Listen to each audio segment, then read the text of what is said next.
ഗുരു അതിനെ പുറത്താക്കുവാൻ, ഏതിനെ പുറത്താക്കണം? ഭൂതത്തെ. അതിനെ പുറത്താക്കുവാൻ നിന്റെ ശിഷ്യന്മാരോട് ഞങ്ങൾ അപേക്ഷിച്ചുവെങ്കിലും അവർക്ക് കഴിഞ്ഞില്ല എന്ന് പറഞ്ഞു. സ്നേഹിതരെ, പരാജയപ്പെടുന്ന ശിഷ്യത്വം എന്നതാണ് ഈ സന്ധിയിൽ ഒരുമിച്ച് ചിന്തിക്കുവാൻ തക്കവണ്ണം ആഗ്രഹിക്കുന്ന വിഷയം. തങ്ങളുടെ ദൗത്യ നിർവഹണത്തിൽ നിർണായകമായ സമയത്ത് ക്രിസ്തു ശിഷ്യന്മാർ പരാജയപ്പെട്ടു പോവുകയാണ്.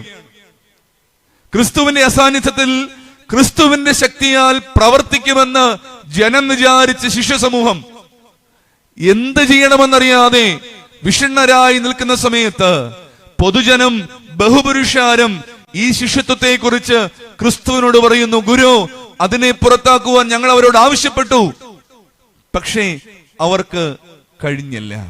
സ്നേഹിതരെ, ആധുനിക ക്രിസ്തു ശിഷ്യ സമൂഹമാണ് നാം.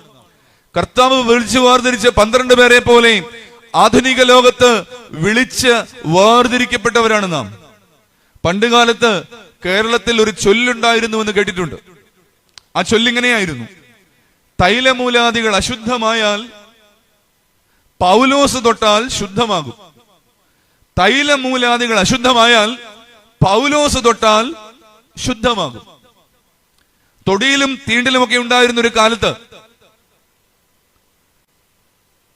വലിയ ആഢ്യത്വമുള്ള കുടുംബങ്ങളിലെ ഏതെങ്കിലുമൊക്കെ വിശേഷപ്പെട്ട തൈലങ്ങളോ മറ്റോ എങ്ങനെയെങ്കിലുമൊക്കെ അശുദ്ധമായാൽ അവർ വിശ്വസിച്ചിരുന്നു.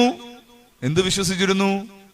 പൗലോസ് എന്ന പേരുകാരൻ വേണ്ട, ഒരു ക്രിസ്ത്യാനിയെ വിളിച്ച് അശുദ്ധമായ ആ തൈലത്തിന്റെ കുപ്പിയിൽ എന്ന് തൊട്ടാൽ അശുദ്ധമായ തൈലം ശുദ്ധമാകുമെന്ന് വിശ്വസിച്ചിരുന്നു. അതാണ് തൈലമൂലാദികൾ അശുദ്ധമായാൽ പൗലോസ് തൊട്ടാൽ ശുദ്ധമാകുന്നത്. സ്നേഹിതരെ, ഇത് ഞാൻ ആദ്യമേ ഓർമ്മിപ്പിച്ച ആത്മവിമർശനത്തിന്റെ കണ്ണാടിയാണ്. കർത്താവിന്റെ തിരുശരീര രക്തങ്ങളെ കൈകളിലെടുത്ത് ആഘോഷിക്കുന്ന പട്ടക്കാരനാണ് ഞാൻ. ക്രിസ്തു രഹസ്യങ്ങളിൽ പങ്കുകാരാകുന്ന വിശ്വാസ സമൂഹമാണ് നാം. നമ്മുടെ സ്പർശനം പോയിട്ട് ദർശനം ഇന്ന് പൊതുസമൂഹത്തിന് നൽകുന്നത് ശുഭതയുടെ അടയാളങ്ങളാണോ ചതുർത്ഥിയുടെ അനുഭവങ്ങളാണോ എന്ന് ശാന്തമായിട്ട് ചിന്തിക്കണം. നമ്മുടെ ശിഷ്യത്വത്തിനും ചില അപജയങ്ങൾ സംഭവിക്കുന്നുണ്ട് സ്നേഹിതരെ. കർത്താവ് പണ്ട് പറഞ്ഞു, നിങ്ങൾ ഭൂമിയുടെ ഉപ്പാകുന്നു. You are the salt of the earth. ഉപ്പ് എന്തിനു കൊള്ളാം? അമ്മമാർക്കറിയാം, ഞങ്ങൾക്കും അറിയാം. പക്ഷെ അമ്മമാരാണല്ലോ കൂടുതൽ ഉപ്പ് കൈകാര്യം ചെയ്യുക. ഉപ്പ് എന്തിനു കൊള്ളാം? ഉപ്പ് ഒരുപാട് കാര്യങ്ങൾക്ക് കൊള്ളാം. എത്ര വലിയ അസുഖമുള്ള ആണെങ്കിലും ഉപ്പില്ലാത്ത ആഹാരം ഉണ്ടാക്കി കൊടുത്താൽ പ്രയാസമാണ്. ഉപ്പ് രുചി കൂട്ടുന്നതാണല്ലേ. പിന്നെന്തിനു കൊള്ളാം? ഉപ്പ് തൊണ്ടയ്ക്ക് വലിയ വേദനയാണ്. അമ്മ എന്ത് പറഞ്ഞു? അല്പം ഉപ്പിട്ട ചൂടുവെള്ളം കൊണ്ടൊന്ന് കവിള് കൊണ്ടാൽ മതി, തൊണ്ടവേദന പമ്പ കിടക്കുന്ന നല്ല ഔഷധമാണ്. പിന്നെ എന്തിനു കൊള്ളാം? ഞങ്ങളുടെ ഇവിടെയൊക്കെ നല്ല തെങ്ങുണ്ടായിരുന്നു. നിലമ്പൂരും തെങ്ങുണ്ടായിരുന്നെന്ന് ഞാൻ ഇവിടെ വന്നപ്പോൾ മനസ്സിലാക്കിയത്. എപ്പോഴും ഉണ്ടെന്ന് എനിക്ക് തോന്നുന്നേ. പണ്ടൊക്കെ തെങ്ങിന് എന്ത് വാരിയിടുമായിരുന്നു? ഉപ്പ് വാരിയിടും. ഉപ്പ് നല്ല ഒരു വളമാണ്. പിന്നെയും കൊള്ളാം. ഉപ്പിലിട്ട് വെച്ചാൽ എത്ര കാലവും ഇരുന്നോളും. നല്ലൊരു പ്രിസർവേറ്റീവ് ആണ്, കേടുവരാതെ സൂക്ഷിക്കുന്നതാണ്. ഒരുപാടുണ്ട് എണ്ണി പറഞ്ഞാൽ. അതുകൊണ്ടായിരിക്കും കർത്താവ് പറഞ്ഞത്, നിങ്ങൾ ഭൂമിയുടെ ഉപ്പാണ്. പക്ഷേ ചേർത്ത് പറഞ്ഞു, സ്നേഹിത, ഉപ്പ് കാരമില്ലാതെ പോയാൽ, ഉപ്പ് ഉറകെട്ടുപോയാൽ എന്തിനു കൊള്ളാം? പുറത്ത് എറിഞ്ഞു കളഞ്ഞ് ചവിട്ടുവാനല്ലാതെ പിന്നെ അതുകൊണ്ട് എന്താണ് പ്രയോജനം? നമ്മുടെ ജീവിതത്തിന്റെ കാരമെന്ന് പറയുന്നത്, ഉപ്പാകുന്ന നമ്മുടെ ജീവിതത്തിന്റെ സത്ത എന്ന് പറയുന്നത് നമ്മുടെ ശിഷ്യത്വമാണ് സ്നേഹിതരെ. ശിഷ്യത്വത്തിൽ പരാജയമായിട്ട് ക്രിസ്ത്യാനി എന്ന പേര് ഒരുപക്ഷെ അലങ്കാരമായിട്ട് വെക്കുവാനോ SSLC ബുക്കിന്റെ ആദ്യത്തെ പേജിൽ എഴുതി വെക്കുവാനോ ഒക്കെ കൊള്ളാം. I am a Christian and an Orthodox by birth. പക്ഷെ ഓർക്കുക, പുറത്ത് എറിഞ്ഞു കളഞ്ഞ് ചവിട്ടുക എന്നുള്ളതല്ലാതെ അതുകൊണ്ട് വലിയ പ്രയോജനമൊന്നും ഉണ്ടായി എന്ന് വരികയുമില്ല. എന്താണ് നമ്മുടെ ശിഷ്യത്വത്തിന് സംഭവിക്കുക?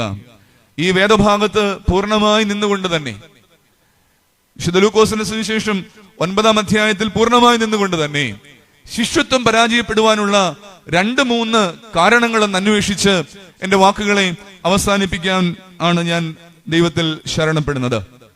ശിഷ്യത്വം പരാജയപ്പെടുവാനുള്ള 3 ചിന്തകൾ, അത് 3 കുറിവാക്യങ്ങളായി ഒന്ന് ചൂണ്ടിക്കാട്ടുവാൻ ഞാൻ ആഗ്രഹിക്കുകയാണ്. ഒന്നാമത്തെ കുറിവാക്യം 9-ാം അധ്യായത്തിന്റെ 45-ാമത്തെ വാക്യമാണ്. വിശുദ്ധ ലൂക്കോസിന്റെ സുവിശേഷം 9-ാം അധ്യായത്തിന്റെ 45-ാമത്തെ വാക്യം. എന്താണ് ആ വാക്യം? ആ വാക്ക് അവർ ഗ്രഹിച്ചില്ല, അത് തിരിച്ചറിയാതെ വണ്ണം അവർക്ക് മറഞ്ഞിരുന്നു. ആ വാക്ക് സംബന്ധിച്ച് അവനോട് ചോദിപ്പാൻ അവർ ശങ്കിച്ചു. ആ വാക്ക് അവർ ഗ്രഹിച്ചില്ല, അത് തിരിച്ചറിയാതെ വണ്ണം അവർക്ക് മറഞ്ഞിരുന്നു. ആ വാക്ക് സംബന്ധിച്ച് അവനോട് ചോദിപ്പാൻ അവർ ശങ്കിച്ചു. നമ്മുടെ കർത്താവിന് വലിയ സങ്കടമായിപ്പോയി. പൊന്നേ പൊടിയേ എന്ന് പറഞ്ഞ് തനിക്ക് ശേഷം ഈ വലിയ ഉത്തരവാദിത്വം മുൻപോട്ട് കൊണ്ടുപോകുവാനായി വിളിച്ചു വേർതിരിച്ച 12 പേരുടെ ഒരു സമൂഹമാണ്. പക്ഷേ ഇവർ പരാജയപ്പെട്ടു പോയല്ലോ എന്നോർത്ത് വലിയ വേദനയിൽ കർത്താവ് ശിഷ്യന്മാരെയൊക്കെ അരികെ വിളിച്ചു. എന്നിട്ട് ചോദിച്ചു, അല്പവിശ്വാസികളെ, നിങ്ങൾ എന്താ വിചാരിച്ചത്? ഞാൻ ജീവിതകാലം മുഴുവനും നിങ്ങളുടെ കൂടെ ഉണ്ടെന്നാണോ? ഇനി എത്ര കാലം ഞാൻ നിങ്ങളോട് കൂടെ ഇരിക്കുമെന്നും മറ്റും ചോദിച്ച് കർത്താവ് ഇവനെ ഗുണദോഷിക്കുകയും ശാസിക്കുകയും ശകാരിക്കുകയും ഒക്കെ ചെയ്യുകയാണ്. എന്നിട്ട് കർത്താവ് എന്ത് ചെയ്തു എന്നോ? എന്നിട്ട് കർത്താവ് തന്റെ വരവിന്റെ പരമമായ രഹസ്യം ശിഷ്യന്മാരോട് വെളിപ്പെടുത്തി. ഒരു വലിയ രഹസ്യം കർത്താവ് ശിഷ്യന്മാർക്ക് വെളിപ്പെടുത്തുകയാണ്. See, Son of Man is going to be handed over to the people. മനുഷ്യപുത്രൻ ഇതാ മനുഷ്യരുടെ കയ്യിൽ ഏൽപ്പിക്കപ്പെടുവാൻ പോകുന്നു. തന്റെ വരവിന്റെ വലിയ മർമ്മം കർത്താവ് ശിഷ്യന്മാർക്ക് വെളിപ്പെടുത്തുകയാണ്. എന്നാൽ സുവിശേഷകൻ എഴുതുകയാണ്, ആ വാക്ക് അവർ ഗ്രഹിച്ചില്ല, അത് തിരിച്ചറിയാതെ വണ്ണം അവർക്ക് മറഞ്ഞിരുന്നു. ആ വാക്ക് സംബന്ധിച്ച് അവനോട് ചോദിപ്പാൻ അവർ ശങ്കിച്ചു. ഞങ്ങൾക്ക് കർത്താവിനെ അറിയാമെന്നേ. ഇന്നാള് ഞങ്ങളെല്ലാവരും കൂടി ഒരു കല്യാണത്തിന് പോയപ്പോഴ് അവിടെ വീഞ്ഞങ്ങ് തീർന്നുപോയി. ഇവൻ പറഞ്ഞു, കുറെ വെള്ളം കോരി നിറയ്ക്കാൻ പറഞ്ഞു. അത് വെള്ളം മുഴുവൻ വീഞ്ഞായിട്ട് മാറി. വെള്ളം വീഞ്ഞാക്കി ക്രിസ്തുവിനെ ഞങ്ങൾക്കറിയാം. വേറൊരു ദിവസം ഒരു കുഷ്ഠരോഗി എത്ര കൊല്ലമായെന്നോ അവനൊന്ന് തൊട്ടപ്പോൾ കുഷ്ഠം മുഴുവനും മാറി. സൗഖ്യം നൽകുന്ന ക്രിസ്തുവിനെ അറിയാം. വേറൊരു ദിവസം ഞങ്ങളെല്ലാം പ്രസംഗം കേൾക്കാൻ പോയിരുന്നു. കഴിക്കാനൊന്നുമില്ല, 5 അപ്പമേ ഉണ്ടായിരുന്നുള്ളൂ. ഈ 5 അപ്പം എടുത്ത് ഇവൻ പ്രാർത്ഥിച്ചപ്പോൾ അത് 5000 പുരുഷന്മാർ തന്നെ ഉണ്ടായിരുന്നു. 10,000 പേരുണ്ടായിരുന്നു.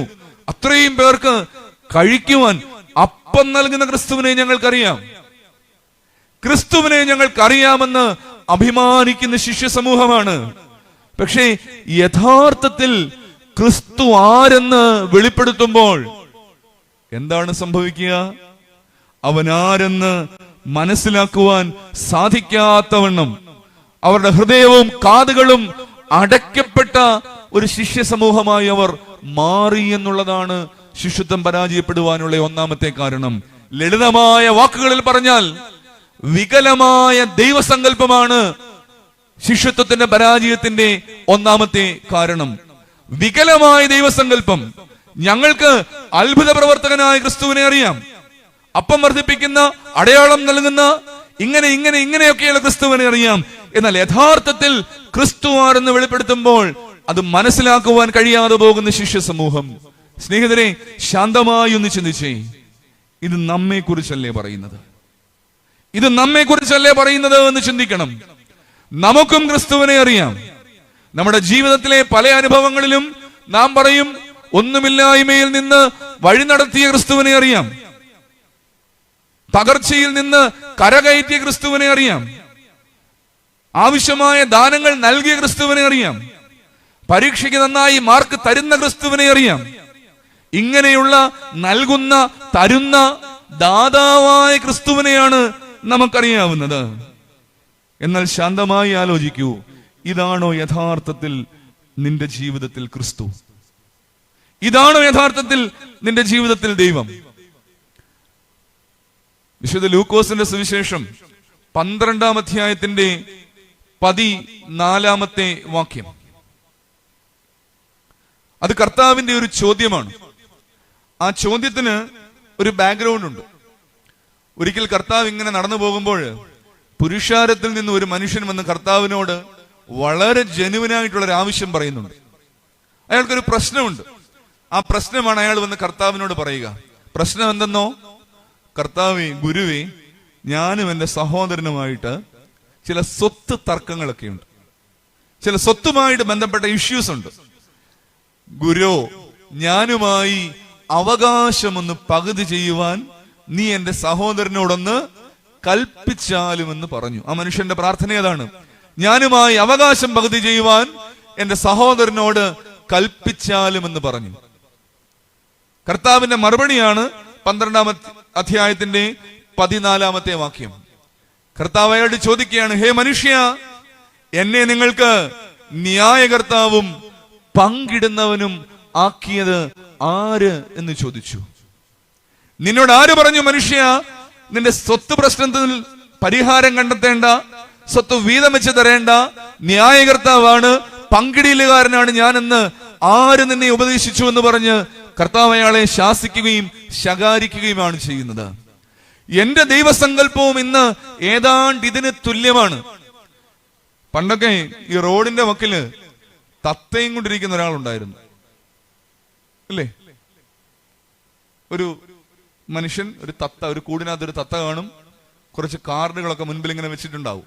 ഇപ്പോഴൊന്നും കാണാനില്ല, ഇവിടെ ഉണ്ടോ എന്ന് എനിക്കറിയില്ല. തെക്കോട്ടൊന്നും അങ്ങനെയൊന്നും കാണാറില്ല.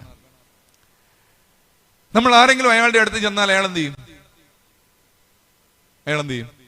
അയാൾ ചിരിച്ചു കാണിക്കും. നമ്മൾ ചിരിക്കുന്ന പോലെ അയാൾ ചിരിക്കും. നമ്മൾ അയാൾ വെൽക്കം ചെയ്യും. എന്നിട്ട് അയാള്, അതൊരു പ്രൊസീജിയറാണ് അല്ലേ? അയാള് തത്തയുടെ കൂട് തുറക്കും. കൂട് തുറന്നിട്ടോ തത്തയെ വിളിക്കും, അല്ലേ? മിക്കവാറും തത്തയ്ക്ക് ഒരു പേരൊക്കെ കാണും. തത്തയെ വിളിക്കും. അയാൾ വിളിക്കുമ്പോൾ തത്ത എന്ത് ചെയ്യണം? തത്ത ഇറങ്ങി വരണം. ഇറങ്ങി വന്നിട്ടോ ഒരു ചീട്ട് എടുക്കണം, ഒരു കാർഡ് എടുക്കണം. കാർഡ് എടുത്തിട്ടോ ആരുടെ കയ്യിൽ കൊടുക്കണം? തത്തക്കാരന്റെ കയ്യിൽ കൊടുക്കണം. ഇനിയും തത്തയുടെ ജോലി എന്നാ? ഇനിയും തത്തയ്ക്ക് തിരിച്ച് കൂട്ടിലേക്ക് പോകാം. ഇനിയും പറയാനുള്ള കാര്യങ്ങളൊക്കെ ആര് പറഞ്ഞോളും? ഈ തത്തക്കാരൻ പറഞ്ഞോളും. ഇനിയും തത്തയെ ആവശ്യം എപ്പോഴാണ്? ഇനിയും തത്തയ്ക്ക് വിശ്രമ സമയമാണ്. ഇനിയും തത്തയെ ആവശ്യം അടുത്ത ആവശ്യക്കാരൻ വരുമ്പോഴാണ്. അപ്പോൾ ഞാൻ വിളിച്ചുകൊള്ളാം, അതുവരെ വിശ്രമിച്ചുകൊള്ളൂ എന്ന് പറഞ്ഞ് തത്തയ്ക്ക് ഒരു ടാറ്റായും കൊടുത്തിട്ട് തത്തക്കാരൻ ജീവിക്കും. സത്യമായും നമ്മുടെ ജീവിതത്തിൽ ദൈവത്തിന് നാം കൊടുക്കുന്ന സ്ഥാനം ഈ തത്തയുടെ സ്ഥാനമല്ലേ എന്ന് ശാന്തമായി ചിന്തിക്കണം. ആവശ്യം വരുമ്പോൾ വിളിക്കുകയും, ആവശ്യം വരുമ്പോൾ ഞാൻ വിളിക്കുമ്പോഴൊക്കെ വരികയും എന്റെ ആവശ്യങ്ങളൊക്കെയും നിറവേറ്റി തരികയും ചെയ്യേണ്ട ഒരു ദാതാവ് എന്നുള്ളതിനപ്പുറത്ത് what priority am I giving to my Lord in my life? അതാണ് ചോദ്യം. എന്താണ് ഞാൻ എന്റെ ദൈവത്തിന് കൊടുക്കുന്ന സ്ഥാനം? അതിനപ്പുറത്ത് ധൂർത്തനായ പുത്രന്റെ ഒരു ഉപമ നമുക്കറിയാം നമ്മുടെ കർത്താവ് പറയുന്നത്. കഥയിലേക്ക് ഞാൻ കിടക്കുന്നില്ല. 2 മക്കളിൽ ഇളയ മകൻ സ്വത്തെല്ലാം നാനാവിധമാക്കി കഴിയുമ്പോൾ ഈ മനുഷ്യന്റെ ഒരു ആലോചനയുണ്ട്. ധൂർത്തനായ പുത്രന്റെ കഥയുടെ സാരാംശം എന്തെന്ന് ചോദിച്ചാൽ ഞാൻ പറയും അതൊരു തിരിച്ചറിവാണ്. ആ മനുഷ്യൻ വിചാരിക്കുകയാണ്, അയ്യോ, ഇന്നാളിൽ കുറെ നാൾ മുമ്പ് അപ്പന്റെ മുൻപിൽ പോയി കൈനീട്ടി നിന്റെ സ്വത്തിൽ എനിക്ക് അവകാശപ്പെട്ടത് തരൂ എന്ന് ഞാൻ പറഞ്ഞ സമയത്ത് ഞാൻ അവനെ കണ്ടിരുന്നത് he was just a provider for me. അവൻ എനിക്കൊരു ദാതാവ് മാത്രമായിരുന്നു. എനിക്ക് ദാനങ്ങൾ നൽകുവാനുള്ള ഒരാൾ മാത്രമായിരുന്നു അന്നവൻ. എന്നാൽ ഇന്ന് ഞാൻ തിരിച്ചറിയുന്നു, ഞാൻ അന്ന് ഉപേക്ഷിച്ചു പോരുന്നത് കേവലം ഒരു ദാതാവിനെ അല്ല, മറിച്ച് എന്റെ പിതാവിനെയാണ്. ദാതാവിൽ നിന്ന് പിതാവിലേക്കുള്ള വളർച്ചയാണ് സ്നേഹിതരെ ധൂർത്തനായ പുത്രന്റെ ഉപമയുടെ സാരാംശം. ഞാനിത് വെറുതെ പ്രാസമൊപ്പിച്ച് പറഞ്ഞതല്ല ഈ ദാതാവും പിതാവുമെന്ന്. വിശുദ്ധ ഗ്രന്ഥം, സുവിശേഷങ്ങൾ നമുക്ക് നൽകുന്ന വലിയൊരു പ്രോമിസ് ആണത്. ദൈവത്തിന്റെ മകനായി, ദൈവത്തിന്റെ മകളായി സൃഷ്ടിക്കപ്പെട്ട നമുക്ക് അവനെ പിതാവെന്ന് വിളിക്കാവുന്ന വലിയൊരു അനുഭവം, സ്വാതന്ത്ര്യം. ഗലാത്യ ലേഖനത്തിൽ പൗലോസ് ശ്ലീഹ പറയുന്നില്ലേ, നിങ്ങൾ മക്കളാകൊണ്ട്, അബ്ബാ, അബ്ബാ എന്ന് പറഞ്ഞാൽ പിതാവേ, നിങ്ങൾ മക്കളാകൊണ്ട് പിതാവേ എന്ന് വിളിക്കുന്ന സ്വപുത്രന്റെ അവകാശം നിങ്ങൾക്ക് നൽകിയിരിക്കുകയാണ്. അതാണ് സ്നേഹിതരെ ദൈവത്തെക്കുറിച്ച് എനിക്കുണ്ടാവേണ്ട ബോധ്യം. എന്റെ ദൈവസങ്കല്പം എന്ന് പറയുന്നത് എനിക്ക് ലഭിക്കുന്ന ദാനങ്ങളെ അടിസ്ഥാനപ്പെടുത്തിയതാവരുത്. ദാനങ്ങൾ ലഭിച്ചാലും ദാനങ്ങൾ ലഭിച്ചില്ലെങ്കിലും അവൻ എനിക്ക് അപ്പനായുണ്ട് എന്നുള്ള വലിയൊരു ബോധ്യം. നമ്മുടെ കർത്താവിന്റെ ഈ ലോക ജീവിതത്തെ കുറിച്ച് എബ്രായ ലേഖനത്തിൽ ഒരു പരാമർശമുണ്ട്. വിശുദ്ധ വേദപുസ്തകമില്ലാത്ത ഒരു വീട്ടിൽ പോയിട്ട് വായിക്കുമ്പോൾ എനിക്ക് തോന്നുന്നു ഒരു നിമിഷം കൂടുതൽ ശ്രദ്ധയെടുത്തത് വായിക്കണം. എബ്രായ ലേഖനം 5-ാം അധ്യായത്തിന്റെ 7-ാമത്തെ വാക്യമാണ്. എബ്രായ ലേഖനം 5-ാം അധ്യായം 7-ാം വാക്യം. അവിടെ പറയുന്നത് ഇങ്ങനെയാണ്: ക്രിസ്തു തന്റെ ഐഹിക ജീവകാലത്ത് തന്നെ മരണത്തിൽ നിന്ന് രക്ഷിക്കുവാൻ കഴിയുന്നവനോട് ഉറച്ച നിലവിളിയോടും കണ്ണുനീരോടും കൂടെ അപേക്ഷയും അഭയയാചനയും കഴിക്കുകയും ഭയഭക്തി നിമിത്തം ഉത്തരം ലഭിക്കുകയും ചെയ്തു. ക്രിസ്തു തന്റെ ഐഹിക ജീവകാലത്ത് ആരോട് പ്രാർത്ഥിച്ചു?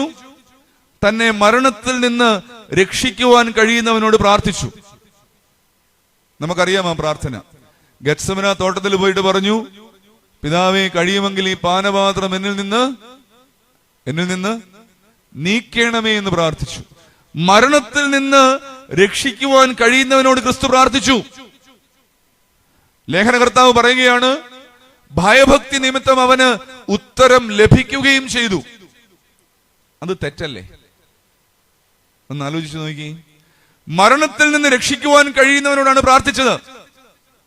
പക്ഷെ ക്രിസ്തു മരിച്ചില്ലേ? ക്രിസ്തു മരിച്ചു. പിന്നെ എങ്ങനെയാണ് അവന്റെ പ്രാർത്ഥനയ്ക്ക് ഉത്തരം കിട്ടിയത്?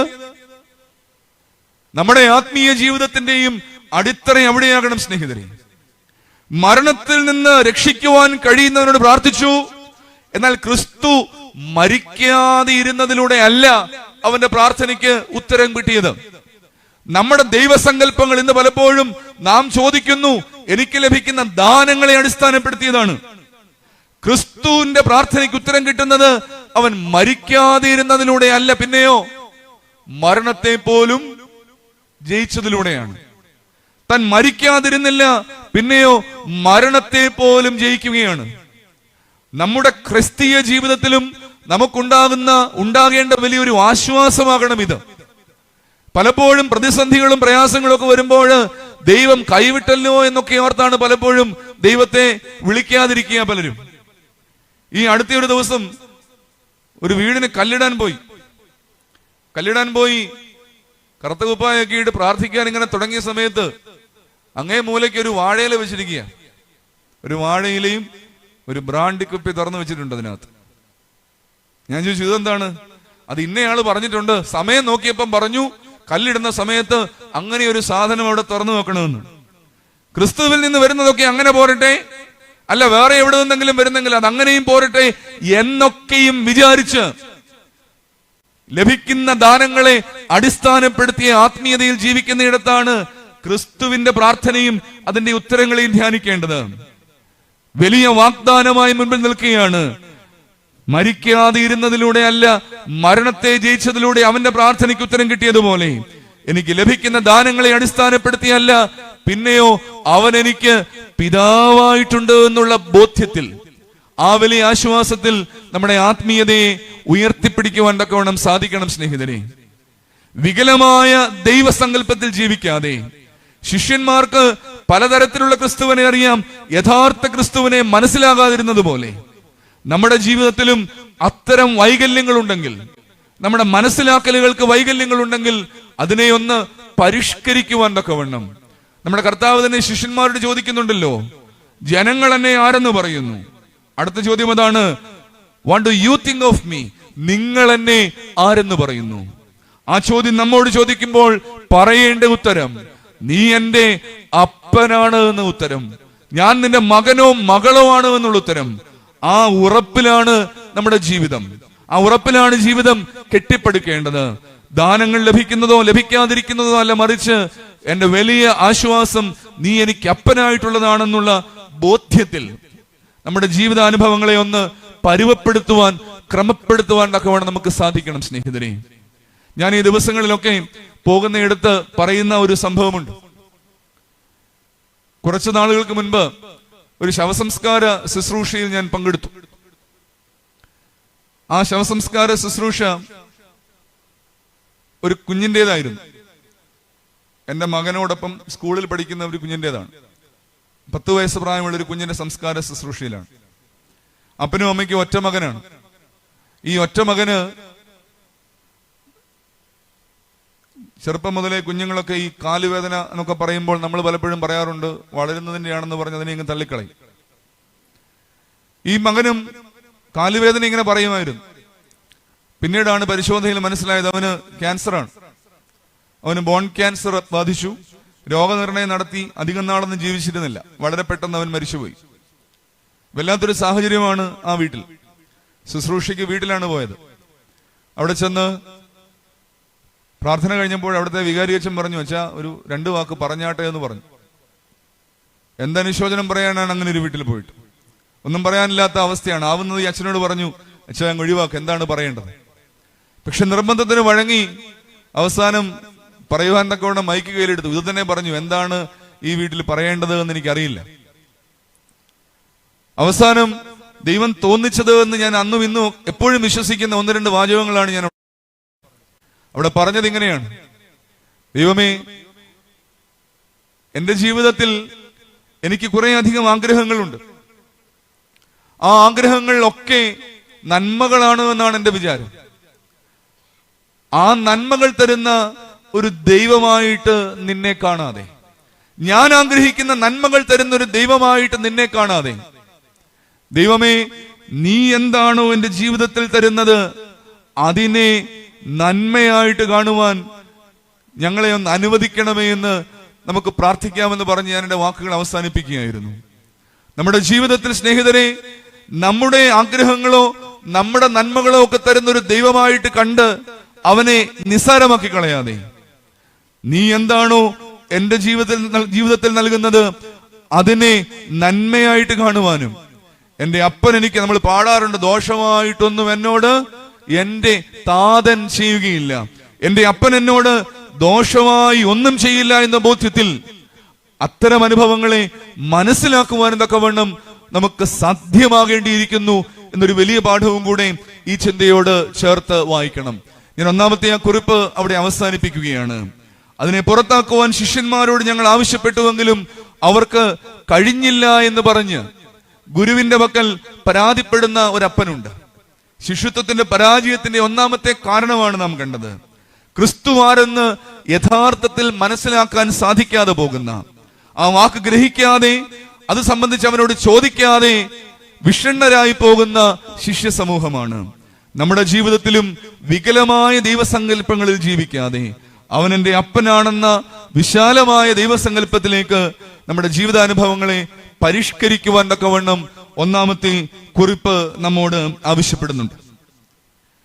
2-ാമത്തെ കുറിവാക്യം, ശിഷ്യത്വം പരാജയപ്പെടുവാനുള്ള 2-ാമത്തെ കാരണമായ കുറിവാക്യം 9-ാം അധ്യായത്തിന്റെ 46-ാമത്തെ വാക്യമാണ്. തൊട്ടു താഴെയുള്ള വാക്യമാണ്.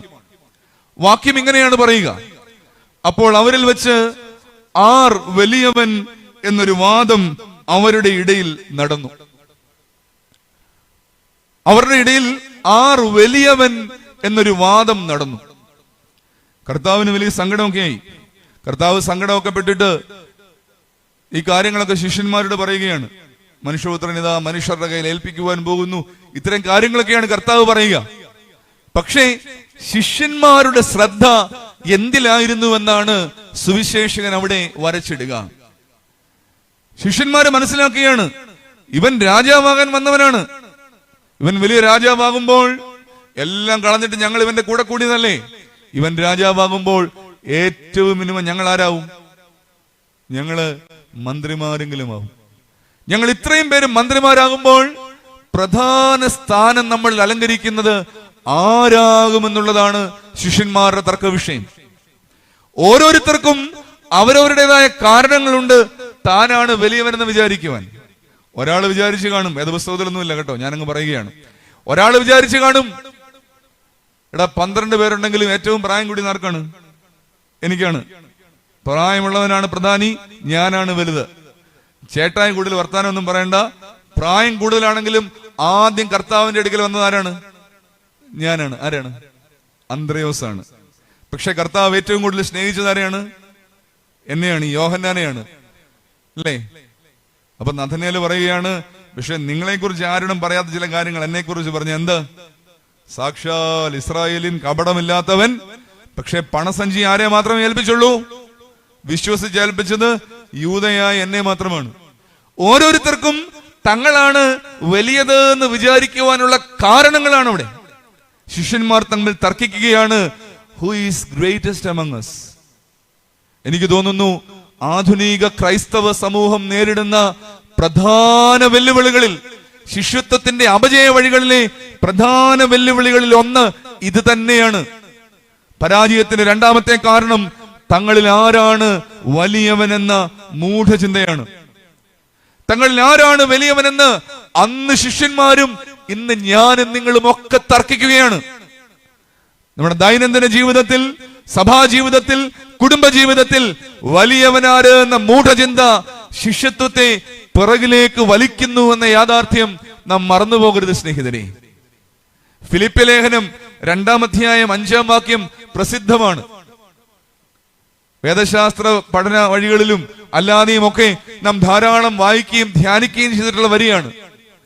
ക്രിസ്തുവേശുവിന്റെ ഭാവം തന്നെ നിങ്ങളിലും ഉണ്ടായിരിക്കട്ടെ എന്ന് പറഞ്ഞ് പൗലോസ് ശ്ലീഹ പറഞ്ഞു തുടങ്ങുകയാണ്. എന്താണ് പറയുക? ഫിലിപ്പിയർ 2:5, അവൻ ദൈവരൂപത്തിലിരിക്കെ ദൈവത്തോടുള്ള സമത്വം മുറുകെ പിടിക്കണമെന്ന് വിചാരിക്കാതെ ദാസരൂപമെടുത്തു. യേശുക്രിസ്തുവിനെ പരിചയപ്പെടുത്തുകയാണ്. അവൻ ആരാണ്? അവൻ ആരാണ്? ദൈവമാണ്. അവൻ ദൈവരൂപത്തിൽ ഇരിക്കുന്നവനാണ്, ദൈവമാണ്.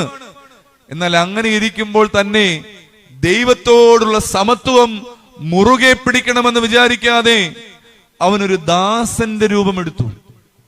ദാസരൂപമെടുത്ത് മനുഷ്യ സാദൃശ്യത്തിലായി അവനൊരു മനുഷ്യനെ പോലെ താഴേക്ക് വന്നു.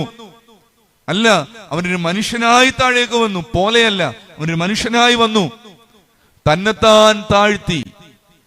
എത്രത്തോളം? അവിടെ എഴുതിയിട്ടുണ്ട്, മരണത്തോളം. ദൈവത്തിനുള്ള ഏറ്റവും വലിയ വിശേഷണമാണ് ഗോഡ് ഈസ് ഇറ്റേണൽ എന്നുള്ളത്. ദൈവം നിത്യനാണ്, അവന് മരണമില്ല. അതുകൊണ്ടാണ് നമ്മൾ ചൊല്ലുന്നത്, മരണമില്ലാത്തവനെ നീ പരിശുദ്ധനാകുന്നു. ദൈവത്തിന് മരണമില്ല. പക്ഷെ ഇവിടെ സമത്വം മുറുകെ പിടിക്കാതെ മനുഷ്യനായി വന്നവൻ മരണത്തോളം താഴ്ത്തുകയാണ്. വീണ്ടും എഴുതിയിട്ടുണ്ട്, എങ്ങനെയുള്ള മരണം? ക്രൂശിലെ മരണത്തോളം. ക്രൂശിലെ മരണത്തോളം തന്നെ അനുസരണമുള്ളവനായി തീർന്നു എന്നാണ് അവിടെ പറയുക. സ്നേഹിതരെ, ഒരു ഉയർന്ന കെട്ടിടത്തിന്റെ മുകളിൽ നിന്ന് താഴേക്ക് പടികൾ ഇറങ്ങി വരുന്നത് പോലെ ദൈവം മനുഷ്യനാകുന്നു, മരണത്തോളം താഴ്ത്തുന്നു, കുരിശിലെ മരണത്തോളം. ഇങ്ങനെ താഴ്മയുടെ പര്യായമായി മാറിയ ക്രിസ്തുവിന്റെ ഭാവം ഉണ്ടാവണമെന്ന് ശ്ലീഹ ആഗ്രഹിക്കുന്ന ക്രിസ്തു ശിഷ്യനായ ഞാനാണിന്ന് എങ്ങനെ മറ്റവനേക്കാൾ വലിയവനാകാമെന്ന മൂഢചിന്തയിൽ ജീവിക്കുന്നത്. ഇത് നമുക്ക് നേരിടുന്ന അപജയം തന്നെയല്ലേ സ്നേഹിതരെ? എന്റെ ജീവിതത്തിൽ അഹങ്കാരം, അതാണ് ഇതിന്റെ ഒറ്റവാക്ക്. അഹങ്കാരം പെരുകി എങ്ങനെ അപരനേക്കാൾ വലിയവനാകാം, എങ്ങനെ അപരനെ വലിച്ചു താഴെയിടാം, ഇങ്ങനെയുള്ള കുൽസിതമായ കുബുദ്ധികളുടെ ലോകത്ത് ഞാനും നിങ്ങളും ഇന്ന് ജീവിക്കുകയല്ലേ എന്ന് ചിന്തിക്കണം. ഉൽപ്പത്തി പുസ്തകം 11-ാം അധ്യായത്തിന്റെ 4-ാമത്തെ വാക്യം. ഉൽപ്പത്തി 11-ൽ പറയുന്നുണ്ട്, ലോകമൊക്കെയും അന്ന് ഒരേ ഭാഷയായിരുന്നു, എല്ലാവരും ഒരേ ഭാഷ സംസാരിക്കുകയായിരുന്നു. അങ്ങനെ ഇരിക്കെ മനുഷ്യൻ തീരുമാനിച്ചു. എന്ത് തീരുമാനിച്ചു? നമുക്കൊരു വലിയ വീട് പണിയണം. നമ്മളൊക്കെ വിചാരിക്കുന്നത് പോലെ തന്നെയാകാം അവർ വന്ന് ചിന്തിച്ചത്. നമുക്കൊരു വലിയ വീട് പണിയണം, മറ്റാരും പണിതിട്ടില്ലാത്തതുപോലത്തെ ഒരു വീട്. എത്രത്തോളം വേണം അത്? ആകാശത്തോളം വേണം. ആകാശം മുട്ടയുള്ള ഗോപുരം പണിയുവാൻ പോകുന്ന മനുഷ്യനെ പറ്റിയാണ് അവിടെ പറയുക. എന്തിനാ ഗോപുരം പണിതേ? ദൈവത്തെ കാണാനായിരിക്കും അല്ലേ? ആകാശം മുട്ടയുള്ളതായതുകൊണ്ട് ഇതിനകത്തൂടെ കയറിയാൽ അങ്ങ് മുകളിൽ ചെല്ലുമെന്ന് കരുതിയിട്ടാണോ? അല്ല. ഉൽപ്പത്തി 11:4 പറയുന്നു, നാം ഭൂതലത്തിലെങ്ങും ചിതറിപ്പോകാതിരിക്കേണ്ടതിന്, അതിനുവേണ്ടിയാണ് പെടുന്നത്. നാം ഭൂതലത്തിലെങ്ങും ചിതറിപ്പോകാതിരിക്കേണ്ടതിന് ഒരു പട്ടണവും അതിൽ ആകാശത്തോളം എത്തുന്ന ഒരു ഗോപുരവും പണിയാം. അതിന് ചേർത്തൊരു കാര്യം കൂടെ പറയുന്നുണ്ട്, അങ്ങനെ നമുക്കൊരു പേരുമുണ്ടാക്കുക എന്ന് പറഞ്ഞു. നോക്കൂ സ്നേഹിതരെ, ഉൽപ്പത്തിയുടെ പുസ്തകമാണിത്. എല്ലാം സൃഷ്ടിച്ചത് ദൈവമാണ്. അത് സൃഷ്ടിച്ചത്, ഇത് സൃഷ്ടിച്ചത്, മറ്റേത് സൃഷ്ടിച്ചത്, എല്ലാം സൃഷ്ടിച്ചത് ദൈവമാണ്. നമ്മുടേതായിട്ട് ചിലത് വേണ്ടേ? ഇവിടെ നാം ഈ ലോകത്തിൽ ജീവിക്കുമ്പോൾ നമ്മുടേതായ ചില ശേഷിപ്പുകൾ വേണ്ടേ? നമ്മുടെ പേരൊക്കെ 10 പേരറിയണ്ടേ? വേണം. അതിനു വേണ്ടിയിട്ടാണ് മനുഷ്യൻ പറയുകയാണ്, ആകാശത്തോളം എത്തുന്നൊരു ഗോപുരം പണിയാം. ഇത് പണിത് കഴിയുമ്പോൾ കാണുന്ന എല്ലാവരും ചോദിക്കും, ഇതാരാണ് പണിതത്? ദേ ഈ മനുഷ്യരാണ് പണിതത്. നമുക്കൊരു പേരുണ്ടാകും. പേരുണ്ടാക്കുവാനുള്ള മനുഷ്യന്റെ ശ്രമമാണ് സ്നേഹിതരെ വിശുദ്ധ ഗ്രന്ഥം സാക്ഷിക്കുന്നു. ദൈവം ഇറങ്ങി വന്ന് അതിനെ വെല്ലുവിളിച്ച് ഭാഷ കലക്കിക്കളയുവാൻ കാരണമായത് എന്ന്. നമ്മുടെ ജീവിതത്തിൽ ഇന്ന് പേരുണ്ടാക്കുവാൻ ആത്മവിമർശനം തന്നെയാണ്. ഞാനൊരു ദേവാലയത്തിൽ 3 വർഷം ഇരുന്ന് കഴിയുമ്പോൾ എന്റെ പേര് എവിടെയെങ്കിലുമൊക്കെ ഉണ്ടാവണമെന്ന് ഞാനൊന്ന് ആഗ്രഹിച്ചാൽ എന്താണ് തെറ്റ്? ഞാൻ ഏർപ്പെടുന്ന തൊഴിലിടങ്ങളിൽ, എന്റെ കുടുംബങ്ങളിൽ, ഞാൻ ഏർപ്പെടുന്ന പൊതുസ്ഥലങ്ങളിൽ, പൊതു ഇടങ്ങളിലൊക്കെ എന്റേതായ ചിലത് വേണമെന്ന് ഞാൻ ആഗ്രഹിച്ചാൽ എന്താണ് തെറ്റ്?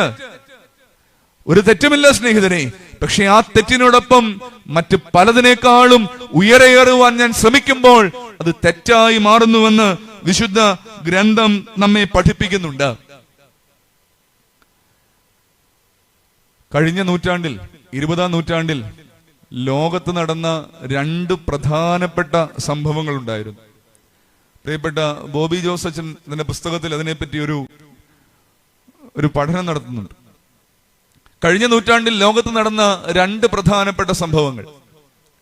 അതിലൊന്ന്, മനുഷ്യൻ ആദ്യമായിട്ട് ചന്ദ്രനിൽ പോയതാണ്. അതിനു മുമ്പ് മനുഷ്യൻ പോയിട്ടില്ല ചന്ദ്രനിൽ. മനുഷ്യൻ കണ്ടിട്ടുമില്ല, കേട്ടിട്ടുമില്ല. ആദ്യമായിട്ട് മനുഷ്യൻ ചന്ദ്രനിൽ പോയി. ആരാ ആദ്യമായിട്ട് ചന്ദ്രനിൽ പോയത്? കുഞ്ഞുങ്ങൾ പറഞ്ഞേ, ആദ്യം ചന്ദ്രനിൽ പോയതാരാ? Is the first one to land in the moon? ആരാണ്? നീൽ ആംസ്ട്രോങ് ആണ്. നമ്മൾ ഉറക്കത്തിൽ ചോദിച്ചാലും പറയും നീൽ ആംസ്ട്രോങ് ആണ്, അല്ലേ? പക്ഷെ യഥാർത്ഥത്തിൽ നീൽ ആംസ്ട്രോങ് ആണോ പോയത്? നീൽ ആംസ്ട്രോങ് തന്നെ അല്ല യഥാർത്ഥത്തിൽ പോയത്. അപ്പോളോ 11 എന്ന് പറയുന്ന ഒരു വണ്ടിയിൽ കയറിയിട്ട്, ഞാൻ വണ്ടി നോക്ക ചുമ്മാ അങ്ങ് പറഞ്ഞ കേട്ടോ, ഒരു പേടകത്തിൽ കയറിയിട്ട് 3 പേരാണ് പോയത്. Edward Aldrin, Mike Collins, Neil Armstrong. ഇങ്ങനെ 3 പേരാണ് ഈ വണ്ടിയിൽ കയറി പോയത്. ഈ വണ്ടിയിൽ കയറി മേപ്പോട്ട് പോയപ്പോൾ ഈ വണ്ടി തിരിച്ചു വരുമെന്ന് ഇവർക്ക് യാതൊരു ഉറപ്പുമില്ലായിരുന്നു. കാരണം ഇതുവരെ ആരും പോയിട്ടില്ല, പോയാൽ വരുമെന്ന് ഉറപ്പില്ല. അതുകൊണ്ട് ഇവരെല്ലാവരോടും ടാറ്റയൊക്കെ പറഞ്ഞ് തങ്ങളുടെ ജീവനും ജീവിതവും ഒക്കെ ഹോമിച്ചാണ് ഈ 3 പേരും കൂടെ മുകളിലേക്ക് പോയത്. പക്ഷെ മുകളിൽ ചെന്നിട്ട്, ഞാൻ എന്നെ നിസ്സാരമാക്കി പറയുന്നു എന്നുള്ളതേ ഉള്ളൂ, അതിനൊത്തിരി പ്രായോഗിക വശങ്ങളും ടെക്നിക്കൽ കാര്യങ്ങളും ഒക്കെ കാണും. എന്തോ ആദ്യം ഇതിൽ നിന്ന്, ഈ പേടകത്തിൽ നിന്ന് പുറത്തേക്ക് ഇറങ്ങിയ ആരാണ്? നീൽ ആംസ്ട്രോങ് ആണ്. ആ പടം വളരെ പ്രസിദ്ധമാണല്ലോ. കയ്യിൽ അമേരിക്കയുടെ ഒരു പതാകയൊക്കെ പിടിച്ചുകൊണ്ട് നീൽ ആംസ്ട്രോങ് ഇങ്ങനെ ഒരു റോബോട്ടിനെ പോലെ നിൽക്കുന്ന പടം. അയാൾ എന്നിട്ട് ലോകത്തോട് വിളിച്ചു പറയുകയാണ്, I am the first one, ഞാനാണ്. അവന്മാർ രണ്ടും അല്ല. സ്നേഹിതരെ, എല്ലാം ഉപേക്ഷിച്ച് ഈ വലിയ സാഹസിക യാത്രയ്ക്ക് 3 പേർ ഒരുമിച്ച് പോയി. പക്ഷേ ഇയാൾ ആദ്യം നടത്തിയ ഈ പ്രഖ്യാപനത്തിൽ മറ്റേ 2 പേർ എവിടെയോ ചരിത്രത്തിന്റെ വിസ്മൃതിയിലേക്ക് മാറിപ്പോയി.